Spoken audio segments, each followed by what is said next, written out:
Sama-sama kita membuka majlis kita pada malam ini dengan kita membaca Ummul Kitab. Kita hadiahkan kepada Rasulullah, kepada sahibul bait, sahabat-sahabat baginda, kepada seluruh kaum muslimin, muslimat, mukminin, mukminat, sama ada yang masih hidup ataupun yang telah meninggal dunia. Al-Fatihah. A'udzu billahi minasyaitonir rajim. Bismillahirrahmanirrahim. Alhamdulillahi rabbil alamin, arrahmanir rahim, maliki yaumiddin. Iyyaka na'budu wa iyyaka nasta'in. Ihdinas siratal mustaqim.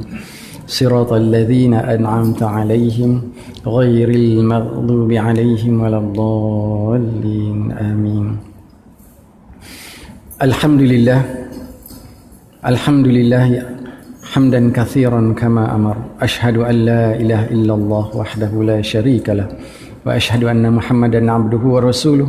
Allahumma shalli wa sallim ala sayyidina Muhammad wa ala alihi washabbihi ajma'in. Subhanaka la ilma lana illa ma 'allamtana innaka antal alimul hakim.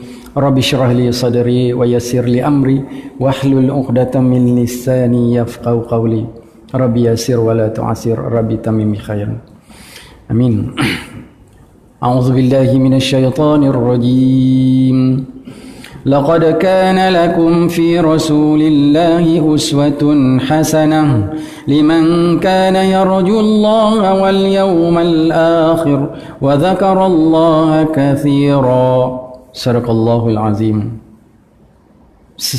Maksudnya, sesungguhnya telah ada pada diri Rasulullah sallallahu alaihi wasallam itu suri teladan yang baik bagimu, yaitu bagi orang yang mengharapkan rahmat Allah dan kedatangan hari kiamat, dan dia banyak menyebut nama Allah. Surah Al-Ahzab, surah yang ke-33, ayat yang ke-21.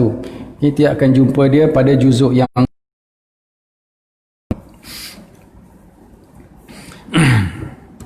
tuan-tuan, puan-puan yang dikasihi sekalian, yang pertama sekali seluruh saf kepimpinan Masjid Bandar Universiti, pegawai-pegawai masjid, muslimin muslimat yang dirahmati Allah sekalian, bersyukur kita ke hadirat Allah Subhanahu wa taala kerana dengan limpah kurnianya dapat kita bertemu lagi pada malam ini dalam siri kuliah ataupun tazkirah Masjid Bandar Universiti. Alhamdulillah, syukur kepada Allah, Tuhan pemelihara sekalian alam. Selawat dan salam buat Rasulullah sallallahu alaihi wasallam. Mari kita sama-sama berselawat ke atas baginda Rasulullah sallallahu alaihi wasallam. Allahumma salli ala sayidina Muhammad wa ala alihi washabbihi wasallim. Allahumma salli ala sayidina Muhammad wa ala alihi washabbihi wasallim. Allahumma salli ala sayidina Muhammad wa ala alihi washabbihi wasallim. Kita berselawat dalam majlis ini kerana Rasulullah sallallahu alaihi wasallam memberitahu pada sahabat, kalau dalam majlis itu tidak ada selawat bagiku, kata Rasulullah, walaupun dia masuk syurga, dia pasti akan menyesal. Maknanya besarnya standard ataupun darjat berselawat dalam majlis kita. InsyaAllah, muslimin muslimat yang dirahmati Allah sekalian, bertemu kita lagi rasa macam baru malam lepas, ya, 2 malam lepas kan. Tapi sebenarnya ceritanya ditakdirkan Allah Subhanahu wa taala, kan. Ustaz Farid dia ada ejen ke Kuala Lumpur, jadi saya mengambil alih tugasnya pada malam ini berserta dengan kuliahnya. Sepatutnya Ustaz Omar masih lagi tak sihat, dia baru lepas operation, kan. Jadi saya menggalas amanah yang diserahkan kepada saya ni. InsyaAllah kita akan buat sehabis baik, insyaAllah. Jadi tahniah diucapkan kepada kita semua pada malam ini kerana berjaya dan telah dipilih oleh Allah Subhanahu Wa Taala berada dalam taman-taman syurga. InsyaAllah, mudah-mudahan tuan-tuan, di akhirat nanti kita semua akan berada di taman-taman syurga yang sebenarnya, insyaAllah. Amin. Muslimin muslimat yang dirahmati Allah, mudah-mudahan amin kita ni diterima oleh Allah Subhanahu Wa Taala.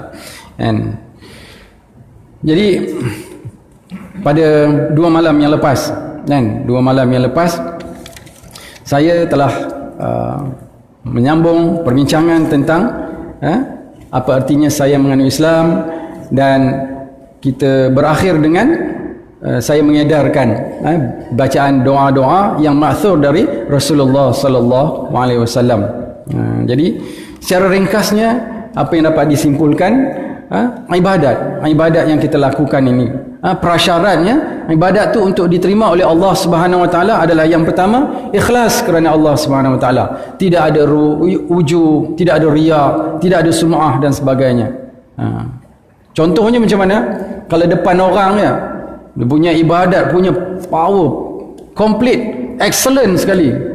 Tapi kalau dia ramah, ada tidur je. Contohnya kan, kalau dia datang ke masjid, bukanlah nak ngatai dah, nak ngabar kan. Contohnya pergi masjid, beriam nak bersoroban berjabahnya. Dia ramah pakai kepiah, udahlah kepiah kuning tak basuh, lepas tu pakai baju perak pula tu kan. Itu pun kalau ada baju perak, tidak gulung-gulung aja kain tu. Na'udzubillah min zalik. Bukanlah orang sini, bukan kan. Minta-minta janganlah orang itu kan. Baik, yang keduanya, prasyarat yang kedua, ibadah tu untuk diterima oleh Allah Subhanahu Wa Taala bertepatan dengan sunnah Nabi, macam Nabi buat dan mengikut syarak. Macam Nabi buat, apa yang Nabi ajar kita, yang kita belajar daripada tok guru, ustaz-ustaz tu, kita apply kan, kita amalkan. Dan kita sentiasa update amalan kita ni. Janganlah amalan kita ambil masa belajar sekolah agama dulu bawa sampai ketua. Jangan. Kita sentiasa update. Maksudnya apa yang di-update oleh ustaz-ustaz kita, tok guru kita tu, kita ikut, kita follow. Kerana mungkin ada masa dulu macam ni belajarnya. Sekarang ni sudah berkembang lagi, sudah meningkat lagi. Jadi kita sentiasa update amalan kita. InsyaAllah mudah-mudahan Allah menerima amalan kita kan. Yang pentingnya tuan-tuan dan puan-puan, bila kita dapat, kita dengar tu, kita apply kan. Kalau tak banyak sikit, kalau tak sikit banyak. InsyaAllah. Dan yang semalam tu kita cerita apa? Cerita tentang banyakkan membaca Al-Quran kan. Jangan banyak baca WhatsApp.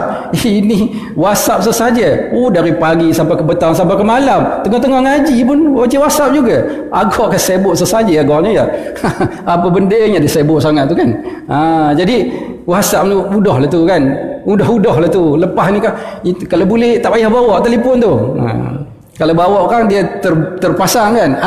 Tangan tu nak ke situ je kan. Jadi kita banyakkan membaca Al-Quran kan. Dan teruskan mengamalkan apa yang telah disuggest, dicadangkan oleh ustaz-ustaz kita insya-Allah. Muslimin muslimat yang dirahmati Allah sekalian. Pada malam ini kita akan bincangkan seterusnya apakah perkara-perkara yang sangat dititik beratkan oleh Islam, yang diperintahkan oleh Allah dan Rasulnya, iaitu apa? Saya mestilah Muslim dari sudut akhlak.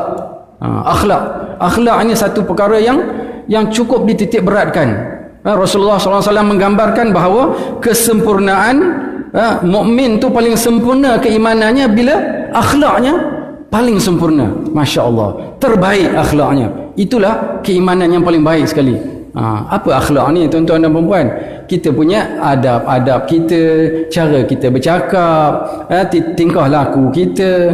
Adakah kita tu memberi manfaat kepada orang ataupun menyusahkan orang? Ataupun bila kita tak ada, orang legam, no, tak ada. Kan? Ataupun bila kita tak ada, orang kata, mana Tok Imam ni tak ada ni, dah 3-4 hari tak ada. Maknanya dia memberi manfaat, membawa orang kata apa, perwatakan yang positif di dalam masyarakat. Jangan bila kita ada, datang pula dia ni, sekarang tak habis ngatal lah tu. Cerita macam-macam, ngatal, dari mula sampai habis ngatalnya. Itu tentang akhlak. Jadi orang yang berakhlak ni, dia menjaga adabnya, bercakap dengan orang kan, dengan sopan, menunjukkan muka mani kan. Bila bercakap dengan orang, apa rasa kalau kita bercakap dengan orang nolih lain? Kan? Cakap dengan orang nolih lain. Ataupun bersalam. Kita bersalam, sekarang tak boleh salam ya. Kan? Tak boleh salam. Kalau dulu bersalam tengok lain. Jadi itu adab-adab yang sepatutnya kalau kita bersalam, insya-Allah lepas ini kan doa-doalah supaya penularan COVID-19 ni diangkat segera oleh Allah Subhanahu Wa Taala. Amin. Kan kita bersalam, tengok mata dia, genggam tangannya. Tapi janganlah lama benar. Tapi tak payahlah goyang-goyang, goncang-goncang beri benar kan. Sebab apa? Ceritanya macam ni. Dengan orang A, dia salah pada tidak ada. Dengan orang B, beri benar goncangnya. Apa rasa orang A tadi? Dengan aku orang itu je salam. Nampak? Dia ada dua beza. Dia antara dua darjat. Bukanlah cerita Piramli itu dah. Cuma kalau boleh jangan bezakanlah kan. Jadi Muslimin muslimat yang dirahmati Allah sekalian, pada malam ini kita berbicara tentang akhlak yang Rasulullah sallallahu alaihi wasallam sangat mulia akhlaknya. Sabda Nabi sallallahu alaihi wasallam, sesungguhnya aku diutuskan untuk menyempurnakan kemuliaan akhlak. Maksudnya tuan-tuan dan puan-puan muslimin muslimat yang rahmati Allah sekalian, akhlak Rasulullah adalah akhlak yang paling terpuji, dan kita wajib mencontohinya.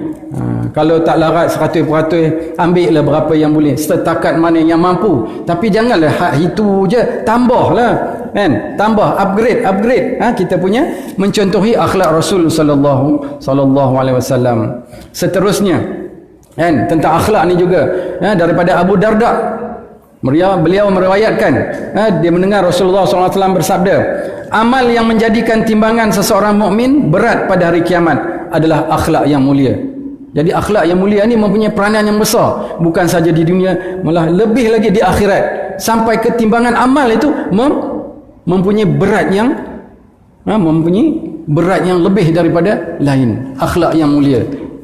Jadi mari kita berazam untuk mengamalkan akhlak yang mulia seperti yang ditunjukkan oleh Rasulullah sallallahu alaihi wasallam. Contohnya kan Ustaz Nur Kamal, Ustaz Zahid cerita tentang sirah Nabi sallallahu alaihi wasallam. Macam mana akhlak Nabi apabila seorang suatu ketika Rasulullah sallallahu alaihi wasallam dengan sahabatnya duduk dalam masjid. Masjid Nabawi itu dia bukan ada yang apa sekarang ni, kecil je. Lepas itu pagarnya pun pagar dengan apa, pelepah tamar aja pun. Jadi dia tengah beronggok-onggok pula ya. Berkumpul. Lepas itu datang masuk Badui. Tiba-tiba terus ke bucu tu, je dia kencing, kan. Jadi sahabat-sahabat ni tengok, kan, tengkin apa pasal kencing di sini ni. Rasulullah kata, jangan kamu herdik dia.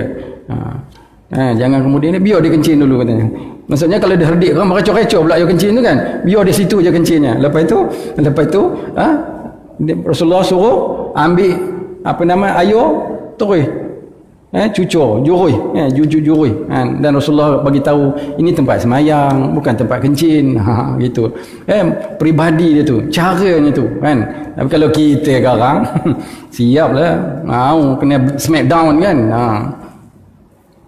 Baik, muslimin muslimat yang rahmati Allah sekalian. Jadi kalau boleh kan, kalau boleh kita jadilah orang yang mempunyai akhlak yang mulia.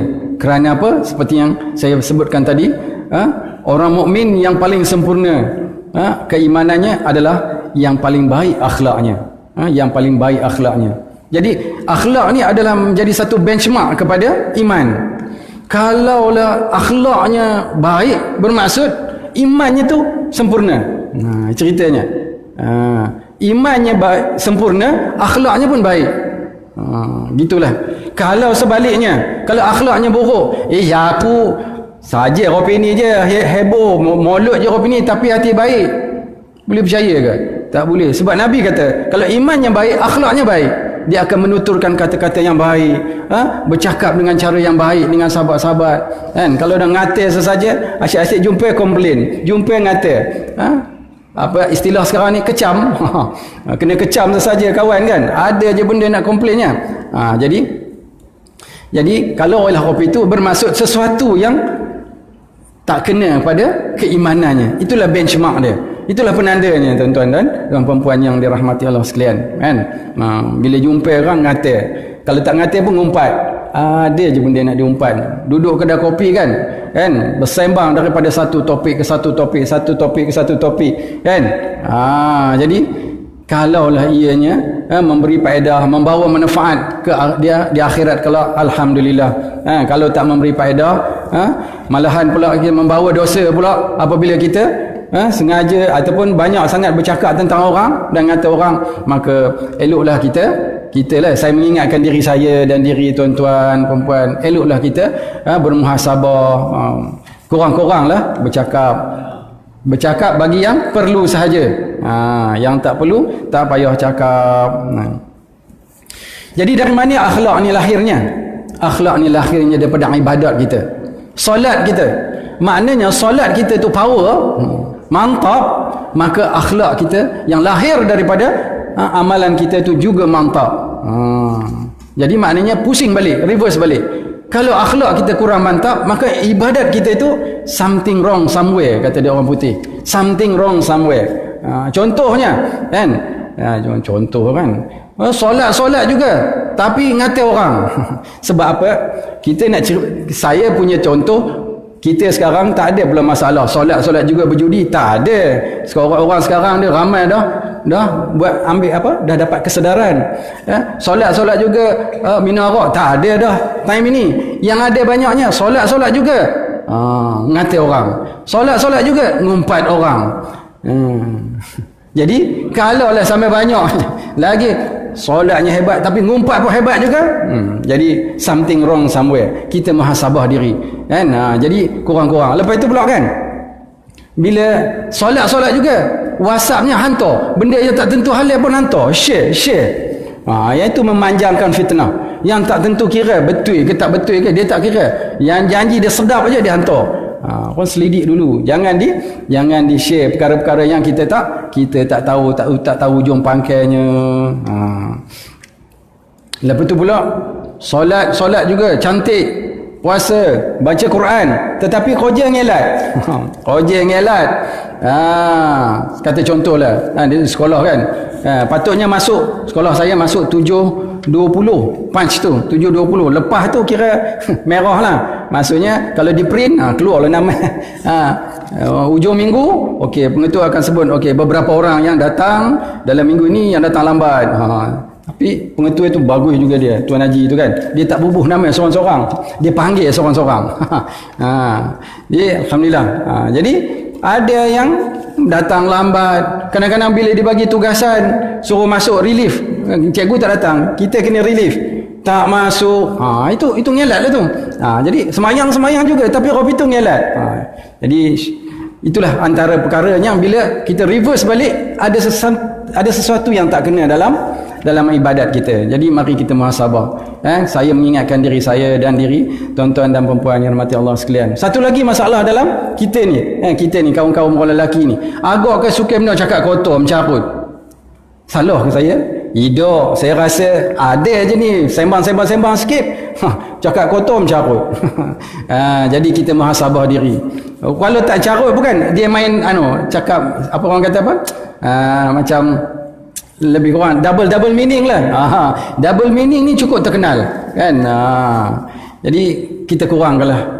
Sebab apa? Sebab kita dah masuk ke orang katakan 5 series, 6 series ni, kita kurang-kurangkanlah bercakap-cakap perkara-perkara yang kotor, yang mencarut dan sebagainya. Bukan saya kata orang sini dah nak mengingatkan diri saya dan diri tuan-tuan dan perempuan agar kita sentiasa bermuhasabah dalam akhlak kita.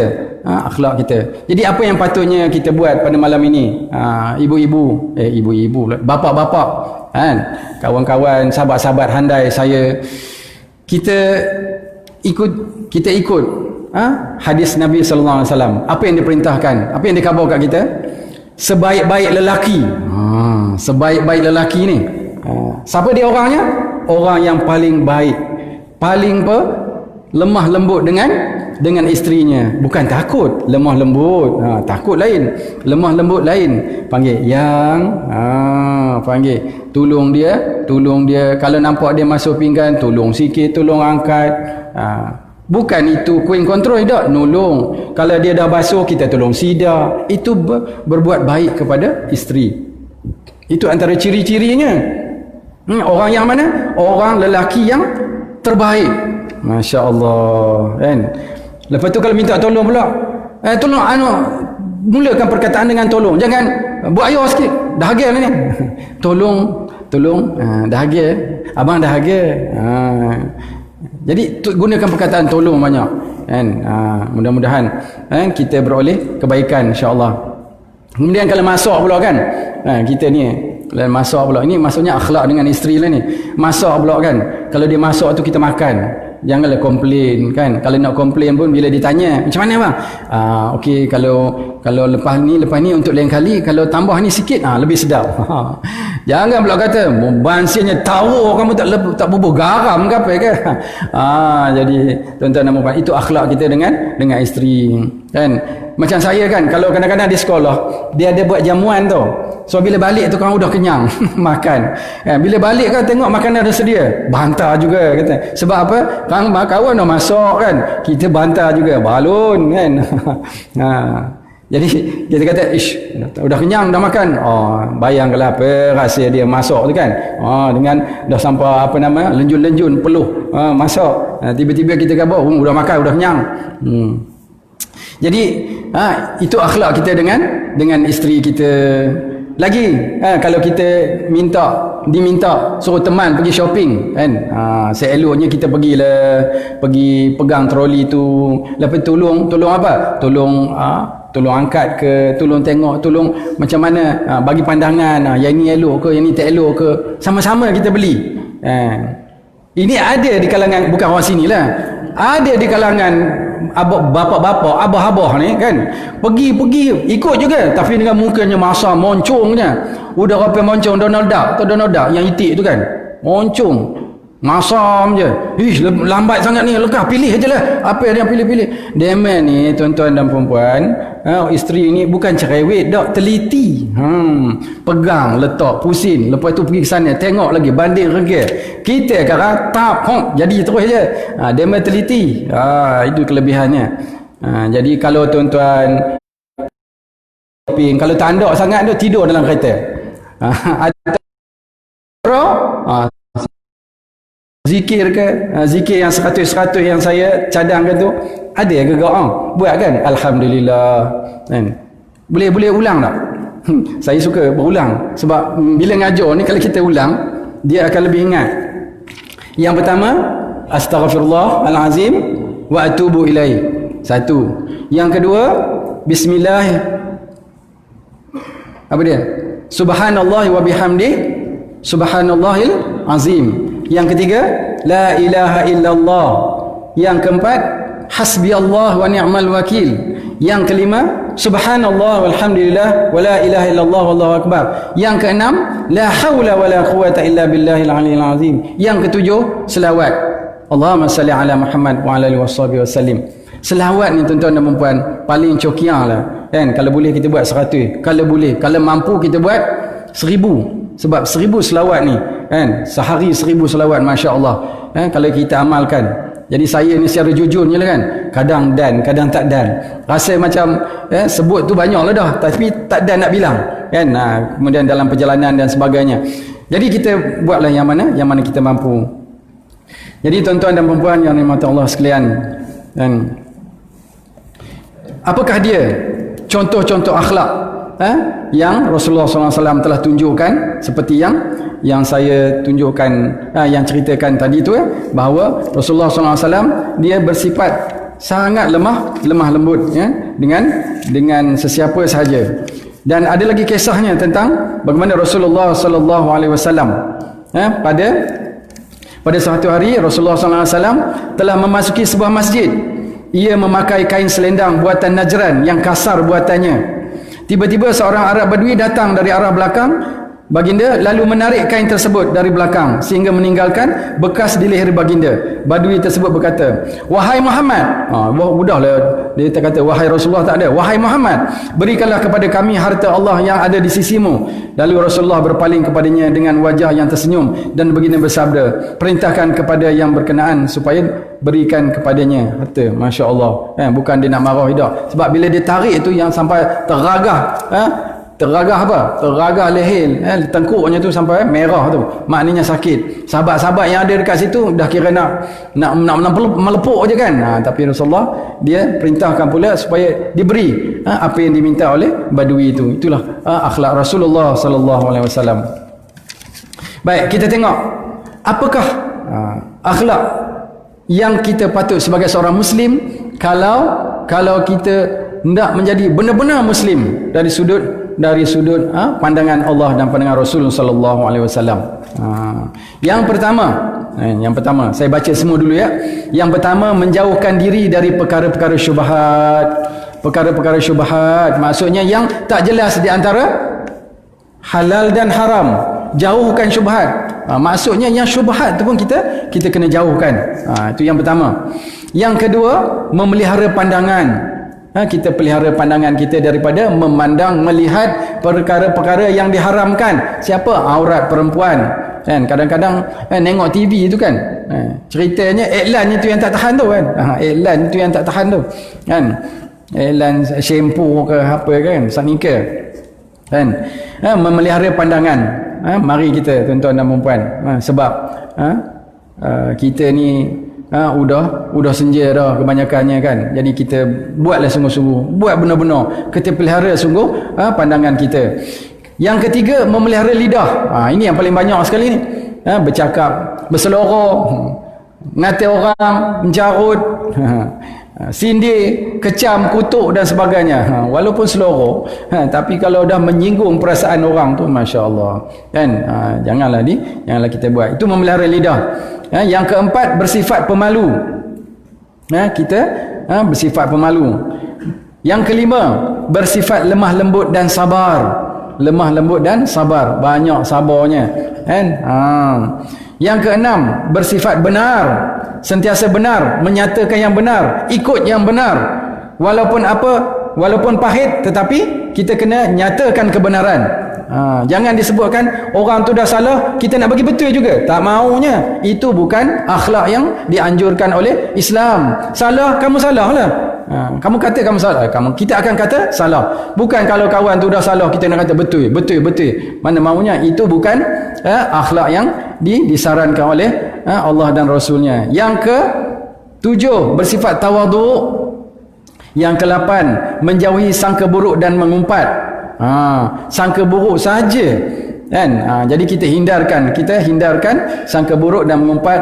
Dan yang ke-9, bermurah hati. Ini antara 9 akhlak ataupun perilaku yang disarankan oleh kitab ni. Dr. Fathiakan antara ciri-ciri akhlak seorang muslim dalam usaha kita untuk menjadi orang yang benar-benar berakhlak mulia seperti yang dikendaki oleh Allah dan Rasulnya. Okey, kita tengok yang pertama.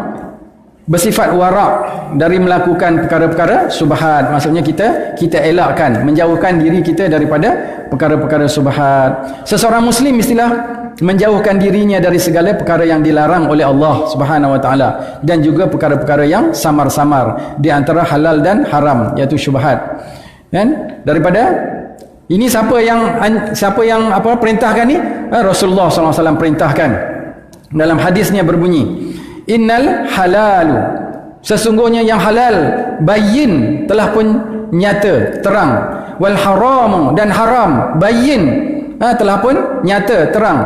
Wa bainahuma umuru mushtabihatun, dan di antara kedua perkara-perkara itu ada kesamaran. La ya'lamuhunna katsir, yang tidak diketahui oleh kebanyakan manusia. Ini hadis ni adalah antara hadis yang saya dah hafal, yang dijangka masuk periksa tu. Saya hafal ni, alhamdulillah. Kan malam ni saya baca. Kemudian yang la ya'lamuhunna katsirun minan nas, yang tidak diketahui oleh kebanyakan manusia. Famanittaqa syubhati istabra, barang siapa memelihara dirinya segala kesamaran, sesungguhnya ia memelihara bagi agamanya dan kehormatannya. Seterusnya, dan barang siapa jatuh ke dalam perkara kesamaran, jatuhlah ia ke dalam yang haram. Seperti seorang pengembala yang mengembala di sekeliling kawasan larangan, hampir sangat ternakannya makan di dalamnya. Ketahuilah bahawa bagi tiap-tiap raja ada kawasan larangan. Ketahuilah bahawa larangan Allah itu ialah segala yang diharamkannya. Ketahuilah bahawasanya di dalam badan ada seketul daging, mudghah, ada seketul daging. Apabila ia baik, Kan? Apabila ia baik, baiklah badan seluruhnya, dan apabila ia rosak, rosaklah sekaliannya. Ketahuilah itulah yang dikatakan hati. Jadi dalam hadis ni, hadis yang panjang menyatakan tentang kita sepatutnya menghindari menghindari apa? Menghindari perkara-perkara yang subhat. Tuan-tuan dan puan-puan, banyaklah perkara yang disebut kalau nak dikupas, subhat-subhat yang terdapat di sekeliling kita ni, perkara-perkara subhat. Jadi kita hindari. Kita semua dah ada pengalaman, semuanya dah berilmu, tak banyak sikit, tak sikit banyak, maka kita dah tahu perkara-perkara yang subhat, yang diharamkan dan yang diharamkan oleh Allah Subhanahu wa taala. Kemudian Rasulullah SAW meneruskan, apabila kita jatuh ke dalam kesamaran itu, maka jatuhlah ia ke dalam yang haram. Ini yang kita takut ni. Jadi di hujung hadis itu mengatakan bahawa di dalam badan ada seketul daging. Di dalam badan kita ni ada seketul daging. Apabila ia baik, maka baiklah badan keseluruhannya. Dan apabila ia rosak, rosaklah sekaliannya. Ketahuilah itulah yang dikatakan hati. Jadi hati kita ini, kalau baik hati di dalam, maka baiklah akhlaknya. Baiklah yang terpancar dalam kehidupan kita ni. Baiklah kita dengan orang, baiklah kita dengan isteri anak-anak kita, baiklah kita dengan jiran, baiklah kita dengan sesiapa sahaja. Kalau dalam hati, dalam badan kita, hati kita tu baik. Tapi kalau hati itu sudah rosak, jahat, maka yang terpancar itulah adalah yang rosak, yang jahat akhlaknya. Jadi mari kita ambil intibar pengajaran daripada apa yang disampaikan oleh Rasulullah SAW, supaya kita menghindari subhat dan kita memelihara hati kita daripada perkara-perkara yang boleh merosakkan hati kita, menjaga hati kita supaya tidak rosak, supaya tidak ada timbul bintik-bintik hitam. Dan hati ini putih. Apabila kita melakukan maksiat, akan terbentuk satu titik hitam pada hati kita. Satu, kalau banyak, lagi banyak titiknya. Jadi maka hati kita akan hitam dan akan terpancarlah akhlak-akhlak yang tidak baik. Nauzubillah min zalik. Jadi adapun setinggi-tinggi pencapaian darjah wara' adalah sebagaimana yang diriwayatkan oleh Rasulullah sallallahu alaihi wasallam dalam hadis baginda. Maksudnya, seorang hamba itu tidaklah termasuk dalam martabat golongan muttaqin sehingga ia meninggalkan sesuatu perkara yang tidaklah menjadi kesalahan jika dilakukan, tetapi ia meninggalkannya kerana sikap berhati-hati dari terjerumus ke dalam kesalahan. Maksudnya meninggalkan yang syubhat tadi. Jadi maknanya bila kita tinggalkan syubhat, itu adalah termasuk dalam golongan yang muttaqin, orang-orang yang bertakwa. Jadi saya rasa setakat itu saja untuk kita bincangkan pada malam ini, sebab kalau saya sambung jadi panjang. Jadi ada banyak lagi ni. InsyaAllah kita akan sambung lagi dalam siri-siri ataupun sesi kuliah yang akan datang. Kita akan kupas apakah sifat-sifat akhlak yang sepatutnya kita amalkan, kita punyai dalam diri kita untuk melayakkan diri menjadi akhlak seorang Muslim yang terbaik di sisi Allah dan di sisi Rasul sallallahu alaihi wasallam. Jadi sebelum saya menutup majlis, tadi kita katakan bahawa akhlak itu adalah keimanan. Kalau imannya sempurna, maka akhlaknya akan cantik. Jadi mari kita sama-sama ambil pengajaran dan iktibar daripada apa yang saya sampaikan sebentar tadi. Saya mohon ampun dan maaf jika ada kesalahan. Kalau terkasar bahasa terasa, minta maaf lah. Lepas ini PM tepi insyaAllah. Jadi kita akhiri dengan doa insyaAllah. Bismillahirrahmanirrahim.